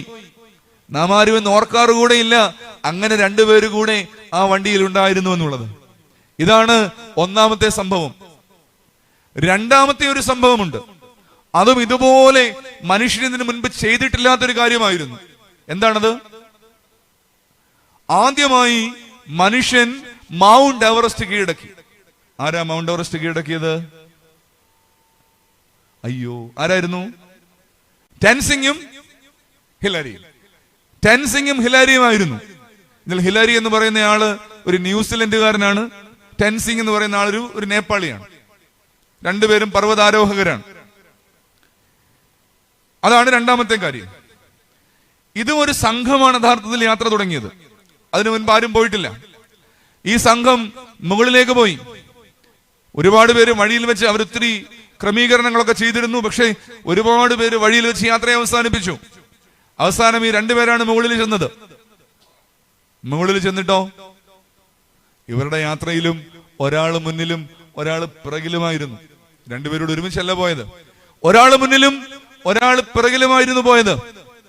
ഇതെല്ലാം കഴിഞ്ഞിട്ട് താഴെ ഇറങ്ങി വന്നപ്പോൾ പത്രക്കാർ ചോദിച്ചു, ആരാണ് ആദ്യം മുകളിൽ ചെന്നത്? എന്തായിരുന്നു മറുപടി? ഞങ്ങളാണ് മുകളിൽ ചെന്നത്. അല്ല, ഞങ്ങളെന്ന് പറഞ്ഞാൽ ടെൻസിങ്ങും ഹിലാരിയും. ഇന്നും ആരാണ് മൗണ്ട് എവറസ്റ്റ് കീഴടക്കിയത് എന്ന ചോദ്യത്തിന്റെ ഉത്തരം ടെൻസിംഗ് എന്നല്ല, ഹിലാരി എന്നല്ല, ടെൻസിംഗും ഹിലാരി എന്നുമാണ്. കാരണം തങ്ങളുടെ മരണനിമിഷം വരെയും ഈ രണ്ടുപേരും വെളിപ്പെടുത്തിയില്ല ആരാണ് ആദ്യം മുകളിൽ ചെന്നത് എന്ന്. ഒരേപോലെയുള്ള രണ്ട് കാര്യങ്ങളാണ് സ്നേഹിതരെ. പക്ഷെ ഒരിടത്ത് മറ്റു രണ്ടുപേരെ തള്ളിയിട്ട് ഒരുവൻ പേര് കരഗതമാക്കുമ്പോൾ മറ്റേയിടത്ത് ഞങ്ങൾ എന്ന വിശാലമായ ഒരു സങ്കല്പത്തിലേക്കാണ് മാറുക. ഇവർ ക്രിസ്ത്യാനികളാണെന്നൊന്നും ചോദിച്ചാൽ പറഞ്ഞു തരുവാൻ എനിക്കറിയില്ല. പക്ഷേ ഇവരുടെ പ്രവൃത്തിയെ ക്രിസ്തീയമെന്ന് നമുക്ക് വായിക്കുവാൻ സാധിക്കും. നാം ഇന്ന് പ്രശസ്തനാകാമെങ്കിൽ എന്തും ചെയ്യാമെന്ന് വിചാരിച്ചു പോകുന്ന ഒരു കാലത്താണ്. നമ്മുടെ കർത്താവിന് 3 പ്രലോഭനങ്ങൾ ഉണ്ടായിട്ടുണ്ട് എന്ന് നമുക്കറിയാം. രണ്ടാമത്തെ പ്രലോഭനം എന്തായിരുന്നു? യെരുശലേം ദേവാലയത്തിന്റെ മുകളറ്റത്ത് കൊണ്ടു നിർത്തിയിട്ട് പറഞ്ഞു, ജംപ് ഡൗൺ, താഴേക്ക് ചാട്. താഴേക്ക് ചാടിയാൽ എന്ത് പറ്റും? സാത്താൻ തന്നെ പറഞ്ഞു, നിന്റെ കാൽ കല്ലിൽ തട്ടാതെ വണ്ണം അവൻ തന്റെ ദൂതന്മാരോട് കൽപ്പിക്കും. പിന്നെ എന്തിനാ ചാടുന്നത്? പിന്നെ കാരണം ദൂതന്മാര് കാത്തുകൊള്ളുമെന്ന് പിശാചിനും അറിയാം, കർത്താവിനും അറിയാം. പിന്നെ എന്താണ് ഈ ചാട്ടത്തിന്റെ ഉദ്ദേശം എന്ന് ചോദിച്ചാൽ, there is an offer hidden. എന്താണെന്നറിയാമോ ഓഫർ? ഇത് യെരുശലേമാണ്, തലസ്ഥാന നഗരമാണ്. ഇത്ര ഉയരം നിന്ന് താഴേക്ക് ചാടിയിട്ടും നിനക്കൊന്നും പറ്റുന്നില്ല എന്ന് കാണുമ്പോൾ ജനമെല്ലാം എന്തു പറയും? നീ ശരിക്കും ഒരു മഹാനാണ്. ഒളിച്ചു വെച്ചിരിക്കുന്ന ഓഫർ ഇതാണ്.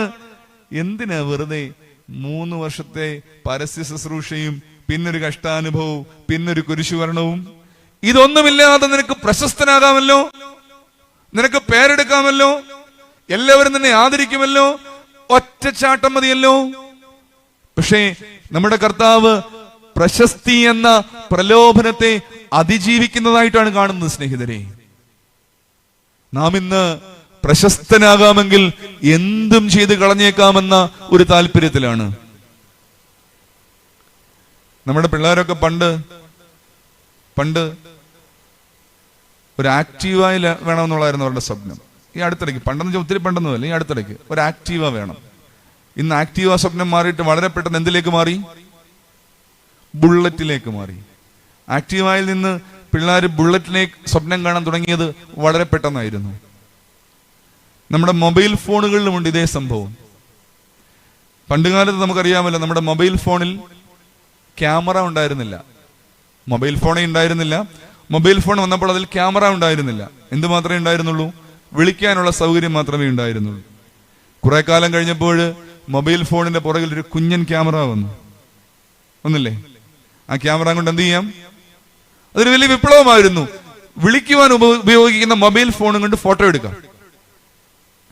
കുറെ കഴിഞ്ഞപ്പോഴോ ആ ക്യാമറയുടെ വലിപ്പം ഇങ്ങനെ കൂടി വന്നു അല്ലെ? കഴിഞ്ഞ ഒരു 15 വർഷത്തെ ചരിത്രമാണ് ഞാൻ പറയാം. ഒരു 15 വർഷം കൊണ്ട് ഒരു ദിവസം ഒരു കമ്പനിക്കാരൻ വലിയൊരു വിപ്ലവാത്മകമായ ഒരു കണ്ടുപിടുത്തം നടത്തി. എന്താണ്? പുറകിലത്തെ ക്യാമറയ്ക്ക് പകരം എന്ത് ചെയ്തു? മുൻപിൽ ഒരു ക്യാമറ വെച്ചു. അതെന്തിനായി മുൻപിൽ ക്യാമറ വെച്ചത് എന്ന് ചോദിച്ചാൽ എനിക്ക് തോന്നുന്നു, ഈ പുറകിലത്തെ ക്യാമറയും കണ്ട് ഫോട്ടോ എടുത്താൽ ആരുടെ ഫോട്ടോ കിട്ടില്ല? എന്റെ ഫോട്ടോ കിട്ടില്ല. ഞാൻ ഈ പുറകിലത്തെ ക്യാമറയും കണ്ട് ഫോട്ടോ എടുത്താൽ നിങ്ങളുടെ ഒക്കെ ഫോട്ടോ കിട്ടും. ആരുടെ ഒഴിച്ച്? എന്റേത് ഒഴിച്ച്. എടുക്കുന്ന ആളിന്റെ ഒഴിച്ച് ബാക്കി എല്ലാവരുടെയും കിട്ടും. കമ്പനിക്കാർക്ക് മനസ്സിലായി, ഇവൻ ഒരിക്കലും നിങ്ങളുടെ ഒന്നും പടം കണ്ടതുകൊണ്ട് തൃപ്തനാകില്ല. ഇവൻ തൃപ്തനാകണമെങ്കിൽ ആരുടെ പടം കാണണം? അവൻ അവന്റെ തന്നെ പടം കാണണം. അതുകൊണ്ട് മുൻപിലാക്കി ക്യാമറ. ഒരു ക്യാമറ മാറി ഇപ്പൊ 2-3 ക്യാമറകൾ മുൻപിലുള്ള ഫോണുണ്ട്. അത്രേ അങ്ങനെ എടുക്കുന്ന ഫോട്ടോയ്ക്ക് ഒരു പേരുണ്ട്. എന്താണ്? സെൽഫി എന്നാണ് എന്റെ പേര്. എന്ന് പറഞ്ഞാൽ സെൽഫാണ്. എനിക്ക് ഏറ്റവും സന്തോഷം എന്റെ ചിത്രങ്ങൾ കാണുമ്പോഴാണ്. എന്റേതാണ്, എനിക്കുള്ളതാണ്, മറ്റൊന്നിലും താല്പര്യമില്ല, സന്തോഷമില്ല എന്ന് ഉള്ളതാണ് എന്റെ ആഗ്രഹമെന്ന് കമ്പനിക്കാരൻ തിരിച്ചറിഞ്ഞതിന്റെ ഉത്തരമാണ് സെൽഫി എന്ന ചിത്രം. ഞാൻ പറയുവാൻ ശ്രമിക്കുന്നത്, സ്നേഹിതരെ, ഞാൻ ഉയരണം, എന്റേത് മാത്രമെന്ന സ്വാർത്ഥതയുടെ ഒരു ലോകത്തിലേക്ക് അറിഞ്ഞോ അറിയാതെയോ നാം കൂപ്പുകുത്തി മാറിപ്പോകുന്നു എന്നുള്ളതാണ് പ്രധാനപ്പെട്ട ഒരു കാര്യം, പ്രധാനപ്പെട്ട ഒരു വസ്തുത എന്ന് പറയുന്നത്. നമ്മുടെ കർത്താവ് പറയുന്നത്, ആരെങ്കിലും നിന്നെ ഒരു വിരുന്നിനെ ക്ഷണിച്ചാൽ നിനക്കങ്ങ് തോന്നും നീയാണ് ഏറ്റവും പ്രധാനി എന്ന് വിചാരിച്ച് നീ പോയി മുഖ്യമായ ഇരിപ്പിടത്തിലൊക്കെ ഇരുന്നു എന്ന് വരാം. പക്ഷെ സ്നേഹിത, ഓർക്കൂ, നിന്നേക്കാളും പ്രധാനപ്പെട്ട ഒരുവനെ അവനൊരു പക്ഷേ വിളിച്ചു കാണും. അവൻ വന്ന് നിന്നെ അവിടുന്ന് എഴുന്നേൽപ്പിച്ച് പിറകിലേക്ക് മാറ്റുമ്പോൾ നിനക്കുണ്ടാകുന്ന അപമാനം അത് വളരെ വലുതാണ്. ജീവിതത്തിൽ ചെറിയ ഇരിപ്പിടങ്ങൾ, പിറകിലത്തെ ഇരിപ്പിടങ്ങൾ, ചെറിയ സ്ഥാനങ്ങൾ, അതിനെ അലങ്കരിക്കുവാൻ നീ ശ്രമിച്ചാൽ അവിടെ നിന്ന് നിന്നെ എഴുന്നേൽപ്പിച്ച് മുൻപിലേക്ക് കൊണ്ടുവരുമ്പോൾ നിനക്കുണ്ടാവുന്ന മാനം വലിയതാകും. സ്നേഹിതരെ, ഞാൻ രണ്ടാമത്തെ ചിന്തയും കുറിപ്പും അവിടെ അവസാനിപ്പിക്കുകയാണ്. ശിഷ്യത്വം പരാജയപ്പെടുവാനുള്ള രണ്ടാമത്തെ കാരണം വിശുദ്ധ വേദഭാഗം കാട്ടുന്നത് ആരാണ് വലിയവൻ എന്ന ചിന്തയാണ്. ഭൗതിക ജീവിതത്തിൽ നേട്ടങ്ങളുടെയും ഉയർച്ചകളുടെയും പിന്നാലെ, വലിപ്പച്ചെറുപ്പങ്ങളുടെ അന്വേഷണങ്ങൾക്ക് പിന്നാലെ പോകുമ്പോൾ ഓർക്കുക, നഷ്ടമാക്കി കളയുന്നത് നമ്മെ ഏൽപ്പിച്ചിരിക്കുന്ന വലിയ മുത്തുകളാണ്. നാം ഈ ഓടുന്ന വലിപ്പച്ചെറുപ്പങ്ങളുടെ ഓട്ടം പൊതുസമൂഹം കാണുന്നുണ്ട്, തമ്പുരാൻ കാണുന്നുണ്ട്. ഒരു ശ്വാസം അകത്തേക്ക് കയറുന്നതിനെയും ഒരു ശ്വാസം പുറത്തേക്ക് പോകുന്നതിന്റെയും ഇടയ്ക്കുള്ള നിസാരപ്പെട്ട ഈ ജീവിതത്തിൽ എനിക്ക് തോന്നുന്നു ജീവിതത്തിന്റെ ഒന്നുമില്ലായ്മയെ കുറിച്ച് നാം ചിന്തിക്കേണ്ട ഒരു ഭാഗമാണിത്. ഈ നിസാര അനുഭവത്തിനിടയിലാണ് ഞാൻ ആരൊക്കെയോ ആണ്, എന്തൊക്കെയോ ആണ് എന്ന് സ്വയം പറയുവാനും മറ്റുള്ളവരെ അത് ബോധിപ്പിക്കുവാനും ശ്രമിക്കുക. മൂഢചിന്തകളെ ഉപേക്ഷിച്ചിട്ട്, ദൈവമേ, വലിയവനായില്ലെങ്കിലും ഒന്നാമനായില്ലെങ്കിലും ജീവിതത്തിൽ മൂല്യമുള്ളവനായി ജീവിക്കുവാൻ തക്കവണ്ണം നീ എന്നെ ഒന്ന് ധൈര്യപ്പെടുത്തണമേ, എന്റെ ശിഷ്യത്വത്തെ ഒന്ന് ബലപ്പെടുത്തണമേ എന്ന് രണ്ടാമത്തെ കുറിപ്പിനോട് ചേർത്ത് നമുക്ക് വായിക്കാം. ശിഷ്യത്വം പരാജയപ്പെടുവാനുള്ള 2 കാരണങ്ങളാണ് നാം കണ്ടത്. ഒന്നാമത്തേത് വികലമായ ദൈവ സങ്കല്പം എന്നുള്ളതായിരുന്നു. ക്രിസ്തുവിനെ പലതരത്തിൽ അറിയാമെങ്കിലും യഥാർത്ഥത്തിൽ അവൻ ആരെന്ന് തിരിച്ചറിയാനാവാത്ത അവസ്ഥ. ദൈവസങ്കല്പത്തെ, വികലമായ ദൈവസങ്കല്പത്തെ പരിഷ്കരിക്കുക എന്നുള്ളതാണ് ഒന്നാമത്തെ ആഹ്വാനമായി നാം മനസ്സിലാക്കിയത്. രണ്ടാമത്തേത് വലിപ്പ ചെറുപ്പങ്ങളെ കുറിച്ചുള്ള തർക്കങ്ങളായിരുന്നു. തങ്ങളിൽ ആരാണ് വലിയവനെന്ന് ശിഷ്യന്മാർ തർക്കിക്കുന്നത് പോലെ നമ്മുടെ ജീവിതത്തിൽ ഇന്ന് തർക്കങ്ങളുടെ അനുഭവങ്ങളാണ്. വലിയവനാകുവാനായി ഏത് വഴിയും തേടിപ്പോകാമെന്ന പാഠമുള്ളിടത്താണ് എനിക്ക് വലിയവനാകേണ്ട, മറിച്ച് മൂല്യമുള്ളവനായി ജീവിച്ചാൽ മതി എന്ന പാഠം നമ്മെ ബലപ്പെടുത്തേണ്ടത്. ശിഷ്യത്വം പരാജയപ്പെടുവാനുള്ള മൂന്നാമത്തെ കുറിപ്പ്, മൂന്നാമത്തെ കാരണം, വീണ്ടും ഒരു വേദവാക്യത്തിലേക്ക് നമുക്ക് അടുത്തു വരാം. ഒരിടവേളയിൽ നമുക്ക് സ്തോത്രകാഴ്ച എടുക്കുവാനുള്ള അവസരമാണ്. അതിനുശേഷം മൂന്നാമത്തെ ഭാഗവും ചിന്തിച്ച് ഈ ശുശ്രൂഷ അവസാനിപ്പിക്കുകയും ചെയ്യും. ജീവിതത്തിലെ പരാജയങ്ങളെയൊക്കെ വിജയമാക്കുക എന്നുള്ള ആഗ്രഹത്തിൽ ജീവിക്കുന്ന നമുക്ക് ആത്മീയ ജീവിതത്തിലെ പരാജയ വഴികളെ വിജയ വഴികളിലേക്ക് കൊണ്ടുവരുവാനുള്ള അന്വേഷണമാണ് ഈ സന്ധ്യയിൽ നാം നടത്തുന്നത്. വിജയത്തിലേക്ക് പരാജയ കാരണങ്ങളെ അന്വേഷിക്കുമ്പോൾ കാരണങ്ങളെ മറന്ന് അതിനെ വിജയകരമാക്കുവാനുള്ള ആഗ്രഹത്തിൽ മൂന്നാമത്തെ പരാജയ കാരണത്തിലേക്ക് നമുക്ക് അടുത്തു വരാം. ശിഷ്യത്വ വഴിയിലെ മൂന്നാമത്തെ പരാജയ കാരണം 9-ാം അധ്യായത്തിന്റെ 54-ാമത്തെ വാക്യത്തിൽ നമുക്ക് വായിച്ചെടുക്കാം. ലൂക്കോസിന്റെ സുവിശേഷം 9-ാം അധ്യായത്തിന്റെ 54-ാമത്തെ വാക്യമാണ്. വാക്യം ഇങ്ങനെയാണ് പറയുക: ഇത് അവന്റെ ശിഷ്യന്മാരായ യാക്കോബും യോഹന്നാനും കണ്ടിട്ട്, കർത്താവേ, ഏലിയാവ് ചെയ്തതുപോലെ ആകാശത്ത് നിന്ന് തീ ഇറങ്ങി അവരെ നശിപ്പിപ്പാൻ ഞങ്ങൾ പറയുന്നത് നിനക്ക് സമ്മതമോ എന്ന് ചോദിച്ചു. ആദ്യ സമയത്ത് ഞാൻ ഓർമ്മിപ്പിച്ചതുപോലെ നമ്മുടെ കർത്താവും ശിഷ്യന്മാരും യാത്ര ചെയ്യുകയാണ്. അവരുടെ ലക്ഷ്യമെന്ന് പറയുന്നത് യെരുശലേമാണ്. യെരുശലേമിലേക്കുള്ള ഈ വഴിമധ്യേ പല ഗ്രാമങ്ങളിലൂടെ കയറി ഇറങ്ങിയാണ് അവർ യാത്ര ചെയ്യുക. ഈ യാത്രാമധ്യേ അവിടെ പറയുന്നുണ്ട്, ശമരിയരുടെ ഒരു പട്ടണമുണ്ട്, ഒരു ഗ്രാമമുണ്ട്. ശമരിയരുടെ ഈ ഗ്രാമത്തിലൂടെ കടന്നാണ് ഈ സംഘത്തിന് മുൻപോട്ട് പോകേണ്ടത്. എന്നാൽ ശമരിയക്കാരും യഹൂദന്മാരും തമ്മിൽ ചില തർക്കങ്ങളുണ്ട്, പിണക്കങ്ങളുണ്ട്. അത് വ്യക്തിപരമൊന്നുമല്ല, അതിന് ചരിത്രപരമായ ഒരുപാട് കാരണങ്ങളുണ്ട്. അതുകൊണ്ട് തന്നെ ഒരു ശമരിയക്കാരനും ഒരു യഹൂദനുമായിട്ട് യാതൊരു സമ്പർക്കവുമില്ല. അതുകൊണ്ടാണല്ലോ ഒരു ശമരിയക്കാർ സ്ത്രീയൊക്കെ വന്ന് കർത്താവിനോട് ചോദിക്കുന്നുണ്ട്. കർത്താവ് വെള്ളം ചോദിക്കുമ്പോൾ, നീ ഒരു യഹൂദനായിരിക്കെ ശമരിയക്കാരിയായ എന്നോട് വെള്ളം ചോദിക്കുവാൻ എങ്ങനെ കഴിയും? It's impossible. അങ്ങനെ ഇരിക്കുകയാണ് ഈ സംഘം യാത്ര ചെയ്യുക. സാധാരണഗതിയിൽ യഹൂദന്മാരൊക്കെ ആ ഗ്രാമത്തിന്റെ പടിക്കലെത്തുമ്പോൾ ആ ഗ്രാമത്തിലൂടെ കടന്നു പോകാതെ ചുറ്റിയ ഒരു വഴിയെ സഞ്ചരിച്ചാണ് യെരുശലേമിലേക്കുള്ള തങ്ങളുടെ യാത്ര തുടരുക. എന്നാൽ ഈ രക്ഷിത ഗണത്തിന്റെ ഈ യാത്ര ആരെങ്കിലും പറഞ്ഞു കാണും, നമുക്ക് ശമരിയയിലൂടെ പോകാം, ഈ ഗ്രാമത്തിലൂടെ പോകാം. അവിടെ പറയുന്നു, യാത്രയ്ക്ക് വട്ടം കൂട്ടേണ്ടതിന് ദൂതന്മാരെ അയച്ചു. അവര് പോയി പറഞ്ഞു കാണും, അത്ഭുത പ്രവർത്തകനായ ക്രിസ്തു വരുന്നു, നിങ്ങൾ അവനെ ഇതുവഴി കടന്നു പോകാൻ സമ്മതിക്കണം. എന്നാൽ തിരികെ ഈ ദൂതന്മാര് വന്ന് അറിയിച്ചു. അവര് പറഞ്ഞു, യേശുവല്ല, ആരായാലും ഒരു യഹൂദനെയും ഞങ്ങളുടെ ഗ്രാമത്തിലൂടെ കടത്തിവിടില്ല. യേശു ക്രിസ്തു നേതാവായുള്ള ഈ സംഘത്തെ ശമരിയ ഗ്രാമത്തിലൂടെ കടത്തിവിടില്ല എന്നുള്ള വാർത്ത, തങ്ങളെ അവർ കൈക്കൊള്ളുന്നില്ല എന്നുള്ള വാർത്ത ശിഷ്യസമൂഹം അറിഞ്ഞു. ശിഷ്യസമൂഹം അറിഞ്ഞപ്പോൾ അവരിൽ രണ്ടുപേരായ യാക്കോബും യോഹന്നാനും നടത്തുന്ന ഒരു പരാമർശമാണ് 3-ാമത്തെ കുറിവാക്യം.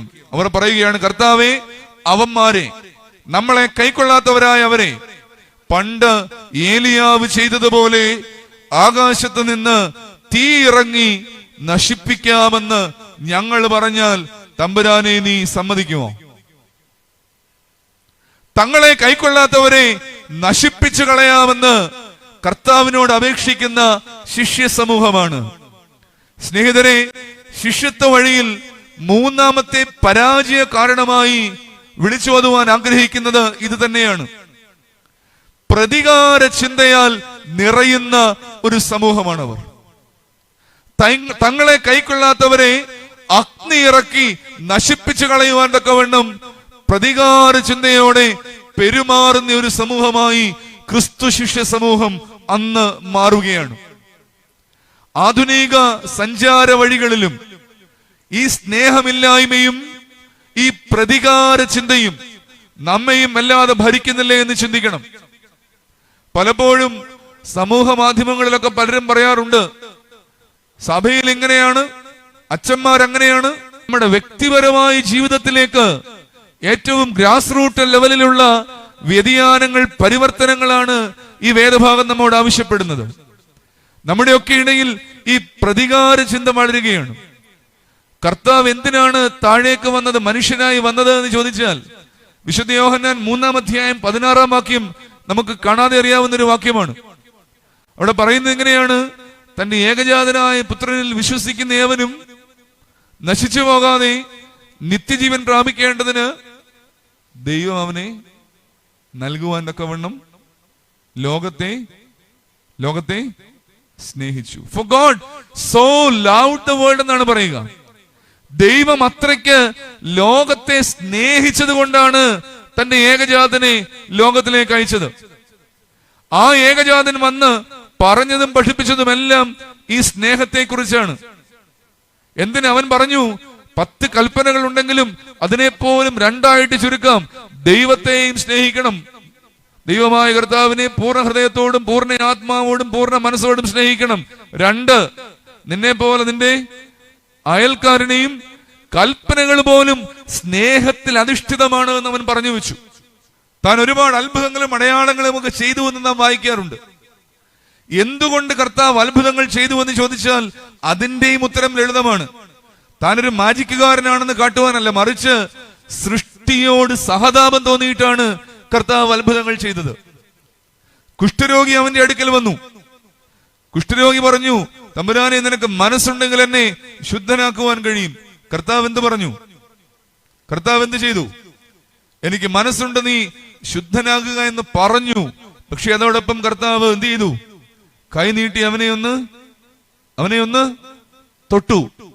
തൊട്ടില്ലെങ്കിലും അവന് സൗഖ്യം കിട്ടുമായിരുന്നു. എന്തിനാണ് തൊട്ടത്?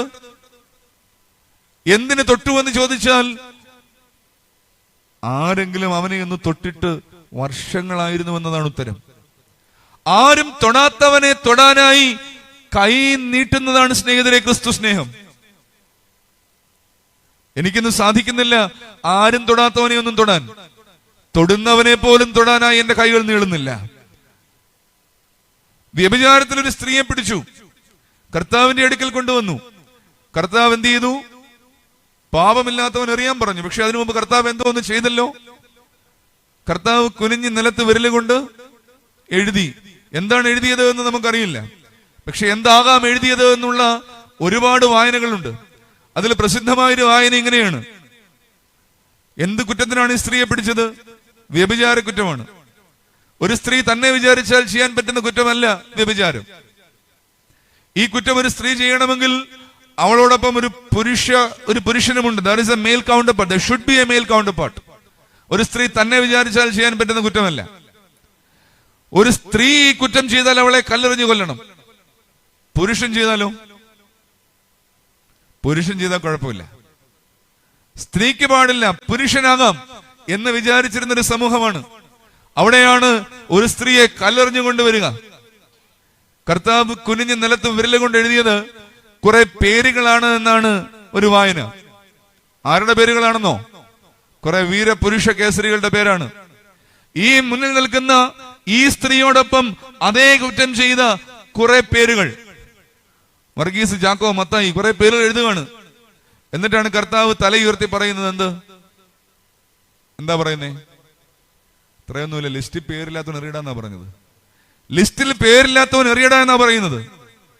അതുകൊണ്ട് തന്നെയാകാം അവിടെ എഴുതിയിട്ടുണ്ട്, അവൻ തലയുയർത്തി നോക്കിയപ്പോൾ ആരെയും കണ്ടില്ല. മിടുക്കന്മാരെല്ലാം ആരും കാണാതെ വശത്തൂടെ കല്ലും താഴെയിട്ടിട്ട് അവരങ്ങ് പോയി.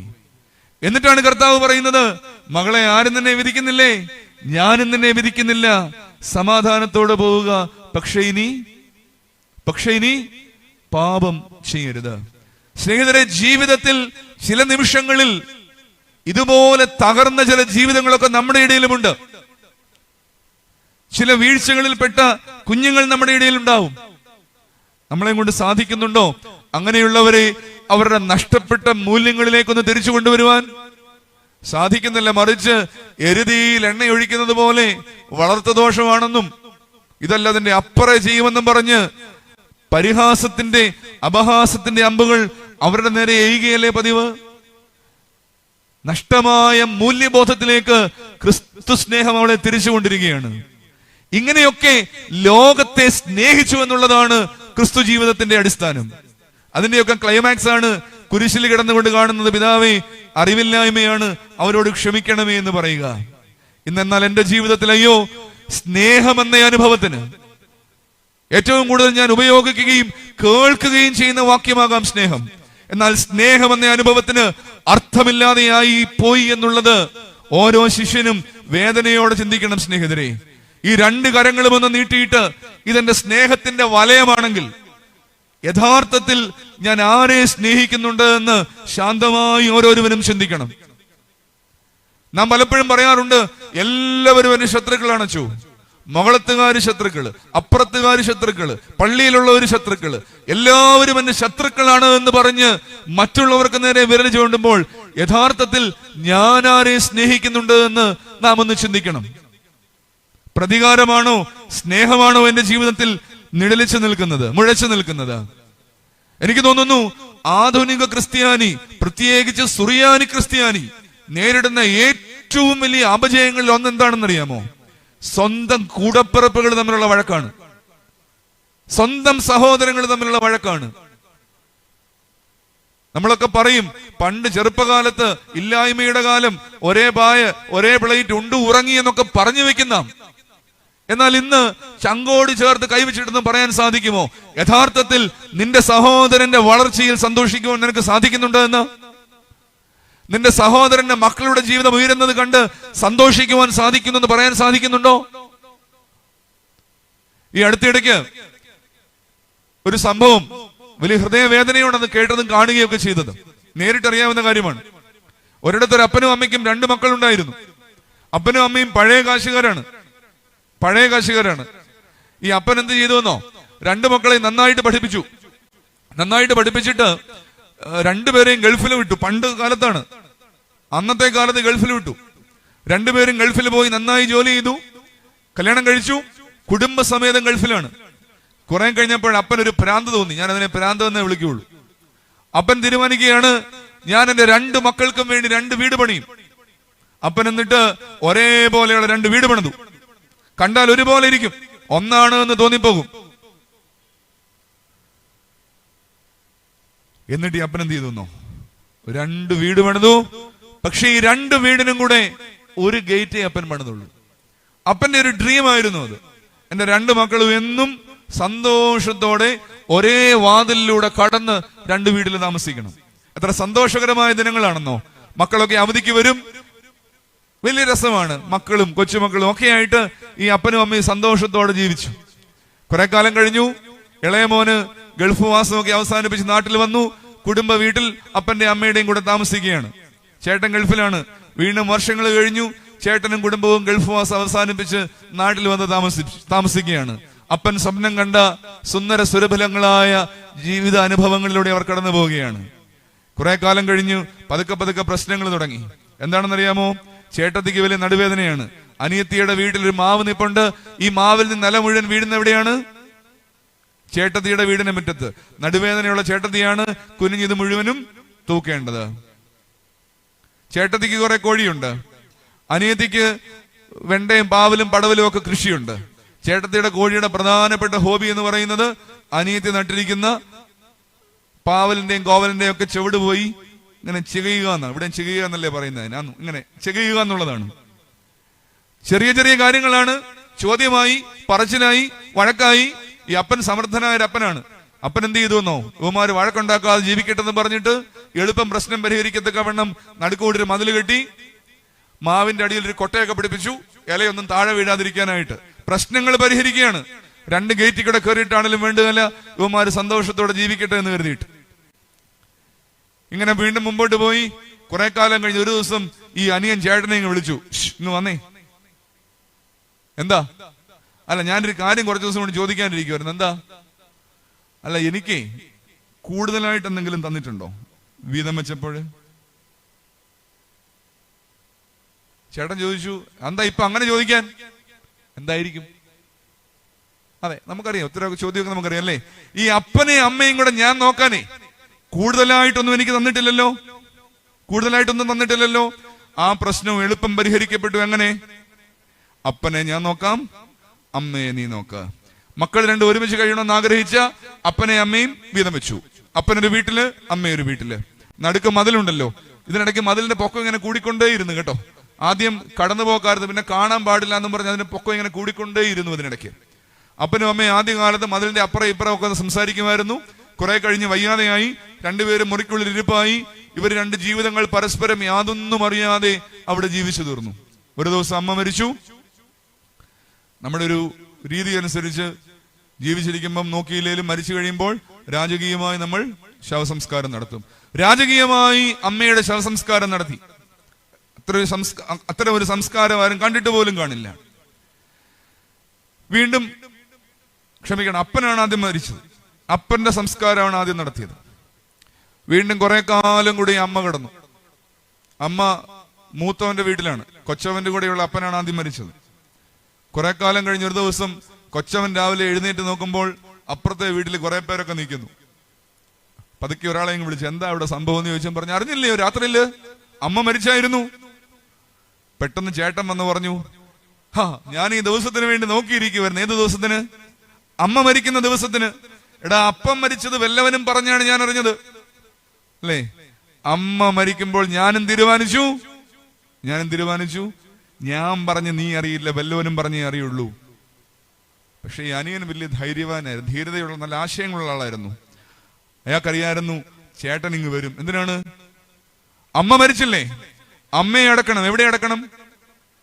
അപ്പനെ അടക്കിയിടത്തടക്കണം. പക്ഷെ അതിനൊരു ചില പ്രശ്നമുണ്ട്. ഇവിടുത്തെ ഒന്നും എനിക്ക് അറിയില്ല സാഹചര്യം. ഞങ്ങളുടെ ഇവിടെയൊക്കെ ഈ പള്ളിയിൽ കല്ലറകളൊക്കെ നേരത്തെ അങ്ങ് മേടിച്ചിടും ആളുകൾ. ഇവിടെ എങ്ങനെയാണോ എന്ന് എനിക്കറിയില്ല. കണ്ണായ സ്ഥലങ്ങൾ നോക്കി ഇങ്ങനെ ബുക്ക് ചെയ്തിട്ടേക്കും മരിക്കുമ്പോൾ ഭംഗിയായിട്ട് കിടക്കാൻ വേണ്ടിയിട്ട്.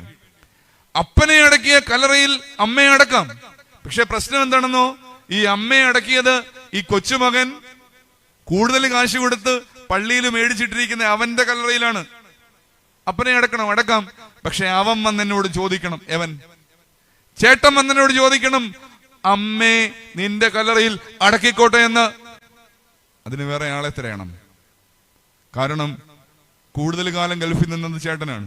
അനിയനേക്കാളും കാശുണ്ട് ചേട്ടന്. അതിലും മെച്ചമായ സ്ഥലത്ത് ചേട്ടനും സ്ഥലമുണ്ട്. അവൻ എങ്ങനെയാണോ അപ്പനെ അടക്കിയത്, അതിലും രാജകീയമായിട്ട് ചേട്ടൻ അവന്റെ കല്ലറയിൽ ആരെ അടക്കി? അപ്പനെ അടക്കി.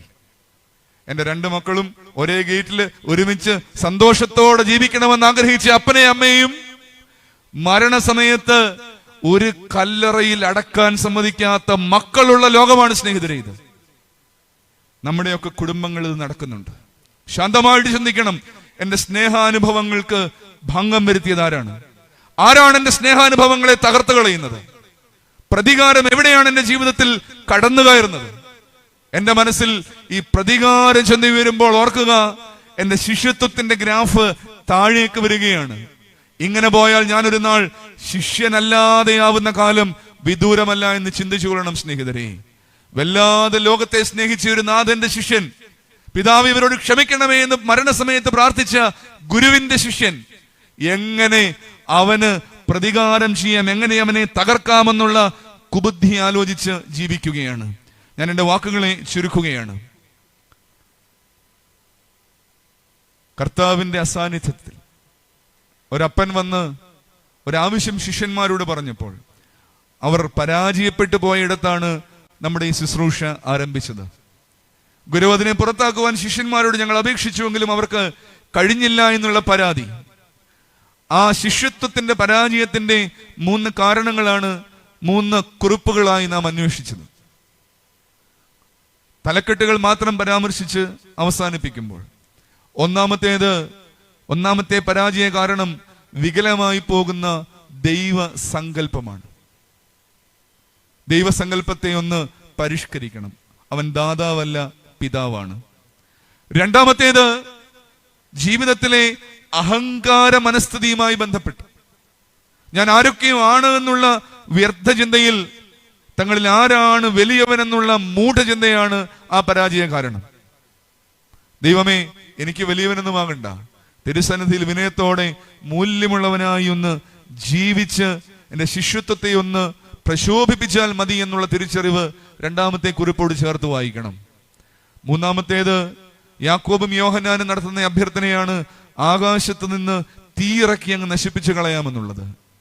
സ്നേഹാനുഭവങ്ങളൊക്കെ മാറിപ്പോയി സ്നേഹിതരെ. പ്രതികാരം ഉള്ളിൽ നിറയുകയാണ്. ദൈവമില്ലാത്ത ക്രിസ്ത്യാനി എന്ന് ഇനി ഒരുവനും എന്നെ വിളിക്കരുത്. ഞാൻ ദൈവമുള്ളവനാണ്.